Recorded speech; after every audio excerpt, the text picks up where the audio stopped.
बंगालचा नवाब सिराजुद्दौला व्यापारी सवलती इंग्रज गैरफायदा घेत असल्याने अंधारकोटची घटना घडल्याने प्लासीची लढाई झाली. प्लासीची लढाई 23 जून 1757. इंग्रजांनी व्यापारी जनसेवेसाठी सहाय्याने सेनापती मीर जाफर यास फितूर केले व त्यामुळे सिराजुद्दौलाचा पराभव झाला. नवाब मीर जाफर आर्थिक मागण्या पूर्ण करू शकला नाही.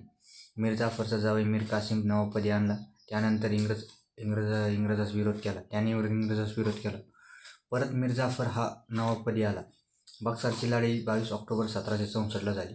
मीर कासिम बंगालचा नवाब, शुजाउद्दौला अवधचा नवाब आणि शाह आलम दिल्लीचा बादशाह यांच्यामध्ये इंग्रज विजयी होऊन 1765 अलाहाबादचा तह झाला व इंग्रजांनी त्यानुसार दिवाणी अधिकार मिळवले.